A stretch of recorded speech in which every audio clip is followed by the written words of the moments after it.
Hello friends, आप सभी को बहुत बहुत स्वागत है। आज हम 20 दिसंबर को हुए सीटेट के फर्स्ट शिफ्ट के एग्ज़ाम में जो क्वेश्चन आए थे उनका एनालिसिस करेंगे। और यदि आप हमारे चैनल पर नए हैं तो चैनल को सब्सक्राइब कर लीजिए, वीडियो को लाइक एवं शेयर कीजिए। तो चलिए वीडियो शुरू करते हैं। राष्ट्रीय शिक्षा नीति 2020। इस बार के एग्ज़ाम में राष्ट्रीय शिक्षा नीति 2020 को भी पूछा गया है। तो इसके मेन इम्पॉर्टेंट फैक्ट क्या क्या हैं वो हम यहाँ पर देख लेते हैं। तो राष्ट्रीय शिक्षा नीति 2020 क्या कहती है, वह किस पर केंद्रित है। राष्ट्रीय शिक्षा नीति 2020 जो है वह 21वीं सदी के कौशल को विकसित करने के उद्देश्य पर केंद्रित है। ठीक है, 21वीं सदी के कौशल को विकसित करने के केंद्र पर उद्देशित है। आगे देखते हैं जिसमें महत्वपूर्ण क्या क्या है। जिसमें महत्वपूर्ण में आ जाता है सोच, समस्या का समाधान, रचनात्मकता और डिजिटल साक्षरता शामिल किया गया है। ठीक है, मतलब बच्चे की सोच को बढ़ाना है, बच्चे के समस्या समाधान करने की क्षमता को, बच्चे की सोच को रचनात्मक बनाना है और उसे आधुनिक युग से जोड़ना है। ठीक है, आगे चलते हैं। फिर है राष्ट्रीय शिक्षा नीति 2020 एक भारत केंद्रित शिक्षा प्रणाली की कल्पना करती है। कैसी शिक्षा प्रणाली की?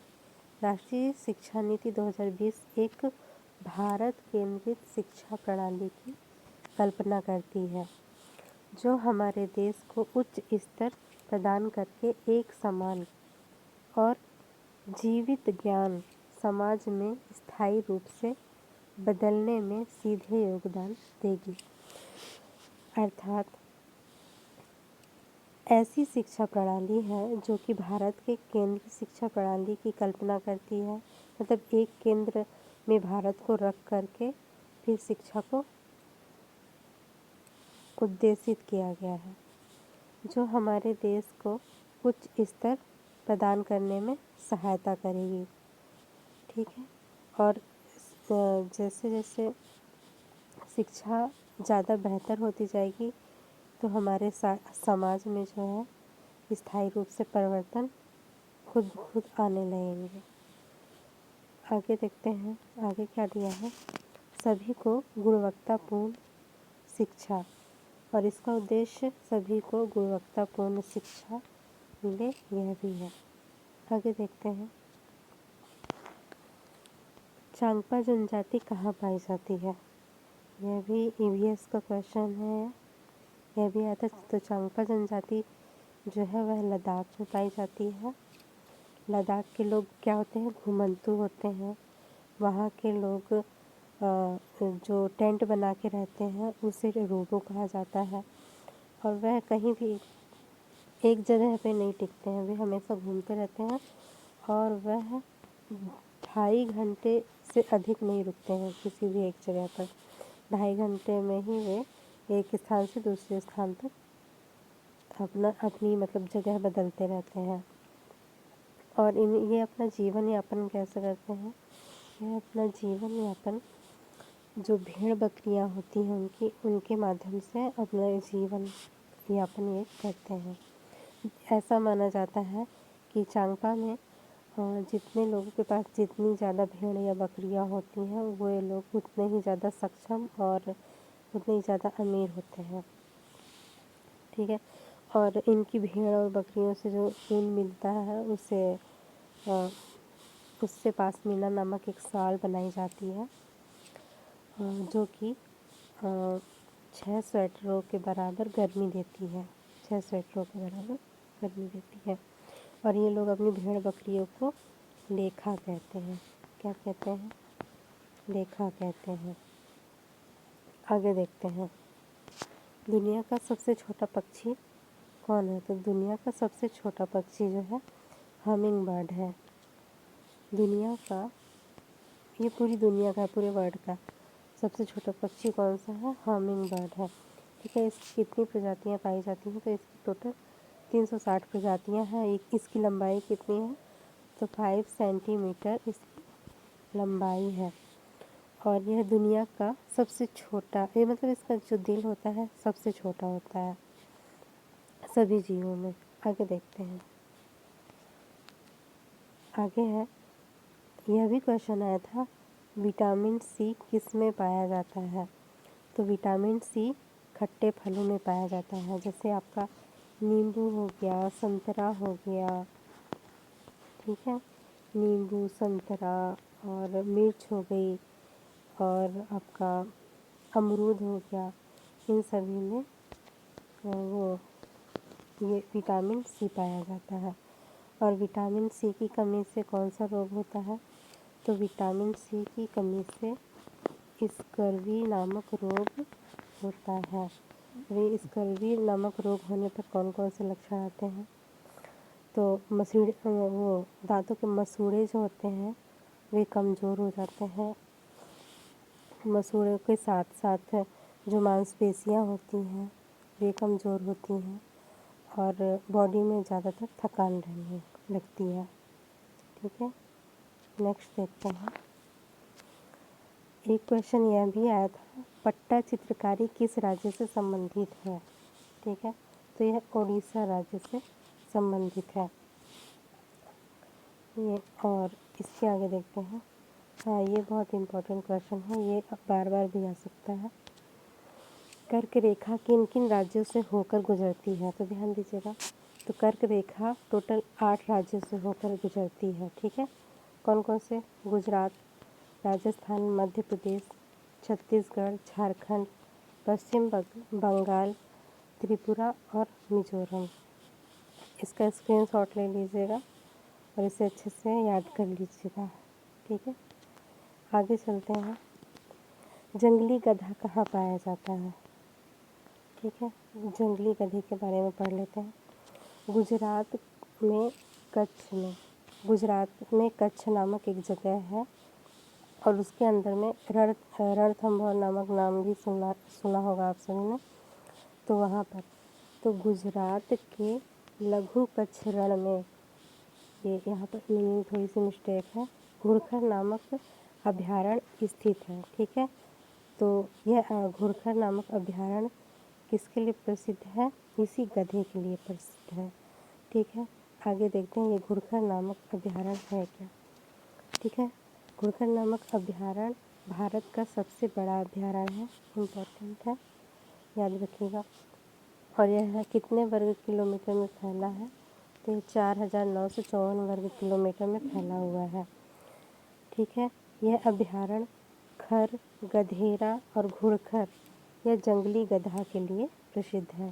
ठीक है, आगे देखते हैं। इसे गुजरात का जंगली गधा या बलूची जंगली गधा भी कहते हैं। ठीक है, आगे देखते हैं। चंपारण से संबंधित एक कोई क्वेश्चन आया था, कोई बता रहा था, तो वो देखते हैं। चंपारण एक ऐसी मतलब जगह थी जो कि बिहार में थी, और ये बिहार का एक छोटा सा राज्य हुआ करता था कभी ये। तो चंपारण के जो लोग होते थे वहाँ उनसे ज़बरदस्ती अंग्रेज़ लोग क्या करवाते थे? नील की खेती करवाया करते थे। तो उसी के विरोध में 1917 में महात्मा गांधी ने चंपारण सत्याग्रह शुरू किया था। ठीक है, आगे देखते हैं। हाँ, नील के बारे में बता दें। नील एक तरह का रंजक पदार्थ होता है जिसके द्वारा कपड़ों को रंगा जाता है। ठीक है, ये जो नील की खेती होती थी वो इसीलिए की जाती थी। आगे देखते हैं, झूमिंग खेती क्या है? झूम खेती कहाँ की जाती है? तो यह की जाती है आपके मिज़ोरम में। उसके अलावा और भी काफ़ी राज्यों में की जाती है, जो कि भारत के पूर्वी राज्यों में की जाती है। जो पूर्वोत्तर राज्य हैं वहाँ की जाती है, लेकिन आपके एग्ज़ाम में केवल मिज़ोरम ऑप्शन पे ही आएगा, तो आप इसे नोट कर लीजिएगा ये। और साथ में इसको नॉर्मल आप जान सकते हैं। अरुणाचल प्रदेश में भी झूमिंग खेती होती है, नागालैंड, मेघालय, त्रिपुरा, मणिपुर, ठीक है, इन सभी जगहों पर भी झूमिंग खेती होती है। आगे देखते हैं, टेपियोका का दूसरा नाम क्या है। ठीक है, टेपियोका के बारे में देख लेते हैं। टेपियोका को और क्या कहते हैं, कसावा कहते हैं। ठीक है, यह एक कंद वाली फसल की श्रेणी में आता है। ठीक है, कसावा टेपियोका का दूसरा नाम है और कंद वाली फसल की श्रेणी में आता है। इसकी जो जड़ें होती हैं उसमें भारी मात्रा में स्टार्च पाया जाता है। ठीक है, क्या पाया जाता है, भारी मात्रा में स्टार्च पाया जाता है, जिसका उपयोग किस में किया जाता है, साबूदाना बनाने में इस स्टार्च का उपयोग किया जाता है। आगे देखते हैं, यह कहाँ मिलता है, तो यह दक्षिण भारत का जो इलाका होता है वहाँ मिलता है। जैसे कि कौन कौन से राज्य हो गए, तमिलनाडु हो गया आपका, आंध्र प्रदेश, कर्नाटक और केरल में टेपियोका या कसाव की खेती की जाती है। इसके अलावा और कहाँ की जाती है, तो इसके अलावा अभी कुछ सालों में मध्य प्रदेश में भी इसकी खेती की जाने लगी है, एमपी में। ठीक है, आगे देखते हैं, विश्व का सबसे बड़ा मरुस्थल कहाँ है। तो विश्व का सबसे बड़ा मरुस्थल जो है वह, पहले ये जान लीजिए कि कौन सा है, वह सहारा मरुस्थल है, विश्व का सबसे बड़ा, और यह गर्म रेगिस्तान है। ठीक है, जो कि कहाँ है, ये गर्म है, सबसे बड़ा एवं गर्म, और यह उत्तरी अफ्रीका में स्थित है। ठीक है, उत्तरी अफ्रीका। और अब देखते हैं, जो सबसे ठंडा रेगिस्तान माना जाता है वो कौन सा है, तो वह है अंटार्कटिका। अंटार्कटिका रेगिस्तान जो है वह सबसे शुष्क एवं ठंडा माना जाता है। आगे देखते हैं, मांस खाने वाले पक्षियों की चोंच किस प्रकार की होती है। तो इनकी चोंच छोटी होती है और आगे की ओर मुड़ी हुई होती है, हुक के समान मुड़ी हुई होती है। आगे देखते हैं, जैसे कि हाँ, आपका एग्जाम्पल हो जाएगा बाज, चील और गरुड़, एक तरह से सर्वा मांसाहारी पक्षी हैं। ठीक है, ये भी याद रखिएगा, सर्वा मांसाहारी कौन से पक्षी हैं। आगे देखते हैं, आवास के बारे में थोड़ा सा डिटेल जान लेते हैं।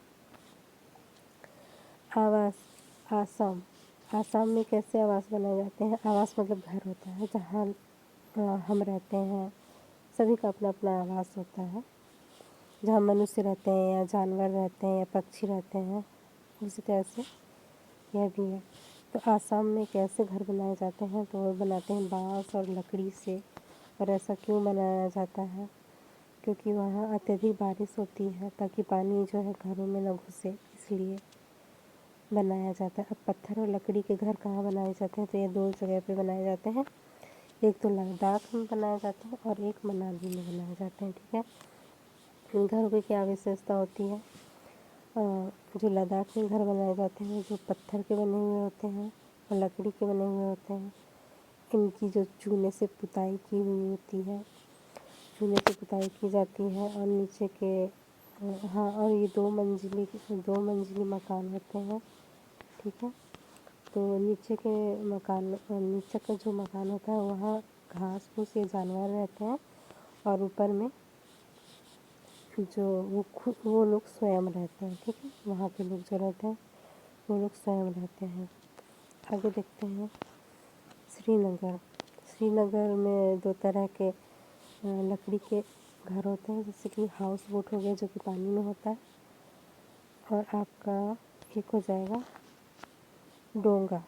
ठीक है, तो हाउस बोट के बारे में देख लेते हैं। हाउस बोट 80 फुट तक लंबी होती है। ठीक है, ये 80 फुट तक लंबे होते हैं, 9 फुट के चौड़े होते हैं। और श्रीनगर, कश्मीर के जो मकान होते हैं वहाँ की जो खिड़कियाँ होती हैं वो बाहर की ओर होती हैं, मतलब बाहर की ओर निकली हुई होती हैं, जिन्हें कि डब कहा जाता है। आगे देखते हैं, डोंगा बोट की तरह होता है, एक नाव की तरह होता है, जो कि डल झील या झीलम में पाया जाता है। ठीक है, और अलग अलग इसमें कमरे बने हुए होते हैं। तो ये सभी एनसीईआरटी के क्वेश्चन है। एनसीईआरटी के बुक में आप डिटेल में वहाँ से जाके देख सकते हैं। ये तो केवल रिवीजन है, रिवीजन टाइप। आगे देखिएगा श्रीनगर, कश्मीर, ठीक है, श्रीनगर में आएंगे। कश्मीर का जो मकान होते हैं, वहाँ की जो खिड़कियाँ होती हैं, ये तो पढ़ चुके हैं, ऊपर में डबल टाइपिंग हो गई है, सॉरी। आगे है बर्फीले जगह, तो बर्फीले जगह पे इग्लू बनाया जाता है। ये एस्किमो नामक एक जाति होती है जो कि शिकारी जाति होती है। एस्किमो लोग होते हैं, वो इस टाइप के घर बनाते हैं, इग्लू, जिसे कि इग्लू कहते हैं। आगे देखते हैं राजस्थान में मिट्टी के घर बनाए जाते हैं और मुख्यतः मिट्टी के घर गर्म क्षेत्र में बनाए जाते हैं जहाँ गर्मी ज़्यादा होती है, और इसे लकड़ियों की झाड़ियों से इसका छत बना हुआ होता है और इसकी मोटी दीवारें जो होती हैं तो इसमें भूसी मिलाकर इन्हें मजबूत बनाया जाता है। और इन्हें मोटी दीवार का इसलिए बनाया जाता है ताकि अंदर की जो ठंडक है वो बाहर ना जा पाए और बाहर की जो गर्मी है अंदर ना जाने पाए। और इन्हें क्या करते हैं, गोबर से लीपा जाता है ताकि कीड़े न लगें। और इनकी जो छत भी हैं, तो इनकी जो छत होती हैं तो इनमें नीम और कीकर की लकड़ियों का यूज़ होता है। नीम और कीकर की लकड़ियों का इनके छतों में यूज़ होता है ताकि कीड़े न लगें। ठीक है, आगे देखते हैं वर्ली जनजाति कहाँ पाई जाती है। तो यह 2 जगह पे केवल पाई जाती है। वर्ली जनजाति पाई जाती है, यह एक स्वदेशी जनजाति है जो कि महाराष्ट्र और गुजरात की सीमाओं के पास, ठीक है, वहाँ पर के आसपास के क्षेत्रों या फिर तटीय और पहाड़ी इलाकों में पाई जाती है। आगे देखते हैं यह वर्ली भाषा बोलते हैं, इनकी जो भाषा होती है उसे वर्ली कहा जाता है और इनकी जो चित्रकला होती है उसे भी वर्ली चित्रकला कहा जाता है। इनकी जो भाषा होती है उन्हें उसे ना तो पढ़ा जा सकता है ना ही लिखा जा सकता है। ठीक है, चित्रों में केंद्रीय उद्देश्य, इनकी जो वर्ली चित्रकला होती है उसमें कौन कौन से ये चित्र दिखाते हैं, मतलब अपनी इनकी अलग ही जो सभ्यता और परंपरा होती है, अलग ही मान्यताएं होती हैं, अलग ही संस्कृति होती है, उसके आधार पर ये अपनी वर्ली चित्रकला को प्रतिबिंबित करते हैं। जैसे कि शिकार हो गया है, ठीक है, मछली पकड़ने को भी दर्शाते हैं, खेती को दर्शाते हैं, त्योहारों को दर्शाते हैं, नृत्यों को दर्शाते हैं, पेड़ों को और जानवरों को चित्रित करने वाले दृश्यों से यह घिरा हुआ होता है। इन सभी को वे अपनी चित्रकला के माध्यम से बताते हैं या सभी को दिखाते हैं, मतलब इनकी चित्र शैली जो होती है यह सब बताती है। आगे देखते हैं मानव और पशु निकायों को भी यह दर्शाता है। ठीक है, इस चित्रकला में मानव और पशु निकायों को भी दर्शाया जाता है। आगे देखते हैं मधुबनी पेंटिंग। मधुबनी पेंटिंग आप सभी को पता होगा कि यह है बिहार में एक मधुबनी नामक जगह है, वहीं यह पेंटिंग बनाई जाती है। ठीक है, आगे देखते हैं। हाँ, इसमें जो है चावल के आटों का प्रयोग किया जाता है, फूलों के रंगों का प्रयोग किया जाता है, खास करके जो लिली का फूल होता है, आई थिंक यही होगा, लिली का फूल ही होगा, फिर भी मैं आप देख लीजिएगा, याद नहीं आ रहा, जैसे लिली का ही फूल होगा मेरे ख्याल से। हाँ, तो उस फूलों से और चावल के आटों से इसमें जो है तो रंग भरे जाते हैं और उसी से ये सब और ये पेंटिंग बनाई जाती है। और इसके द्वारा तितली हो गया, फूल हो गया और कई तरह के फूल हो गए और जैसे मछली हो गई, इन सभी का मतलब चित्र मधुबनी पेंटिंग में बनाया जाता है। आगे देखते हैं मलेरिया की खोज। तो मलेरिया की खोज रोनाल्ड रॉस ने की थी, ठीक है, 1904 में। आगे देखते हैं पर्यावरण की थीम। तो पर्यावरण की मेन थीम में कितनी है? मेन थीम में 6 है, और उन 6 थीमों में भी 2 थीम ऐसी हैं जिनकी उप थीमें हैं। तो वो 2 थीम, पहला हो जाएगा आपका परिवार और मित्र, इसकी 4 उप थीमें हैं। और भोजन, तो भोजन की भी उप थीमें हैं। फिर जल हो जाएगा आपका, जल, आवास, यात्रा और वे चीज़ें जो हम बनाते हैं और करते हैं। एक बार और देख लीजिए, परिवार और मित्र, भोजन, जल, आवास, यात्रा, चीज़ें जो हम बनाते हैं और करते हैं। आगे देखते हैं इनकी उप थीमें। तो पर्यावरण की उप थीम में परिवार और मित्र सबसे पहले है, तो इसकी 4 उप थीमें हैं। तो परिवार और मित्र के बीच में आपसी संबंध होता है, तो वही रिश्तेदारी दिया है, रिश्तेदारी या आपसी संबंध। फिर काम और खेल दिया है, जानवर और पौधे, ठीक है। आगे देखते हैं भोजन। भोजन की 5 थीमें दी गई हैं, स्वाद, पाचन, भोजन बनाना, संरक्षण, तकनीकी, किसान और भूख। देखिए, भोजन खाने पर जो स्वाद आता है, जो टेस्ट आता है, वो हो जाएगा। और भोजन खाते हैं तो पाचन भी होता है, तो वो पाचन हो जाएगा। फिर भोजन खाने के लिए भोजन को बनाना भी तो पड़ता है, तो भोजन बनाना हो गया आपका। और भोजन बना भी लें तो उनको सुरक्षित कैसे रखें, उनका संरक्षण कैसे करें ताकि ज़्यादा से ज़्यादा टाइम तक वे सही रह सकें, ठीक रह सकें, ठीक है। तो संरक्षण तकनीकी, जैसे बताया कि धनिया को कैसे रखते हैं, गीले कपड़े में लपेट करके रखते हैं, इस टाइप का। और लास्ट में हो जाएगा आपका किसान और भूख, ठीक है। तो फ्रेंड्स, आज के लिए सिर्फ इतना ही। मिलते हैं अगली वीडियो में। अगर आप हमारे चैनल पर नए हैं तो चैनल को सब्सक्राइब कर लीजिए, वीडियो को लाइक एवं शेयर कर दीजिए। Thank you.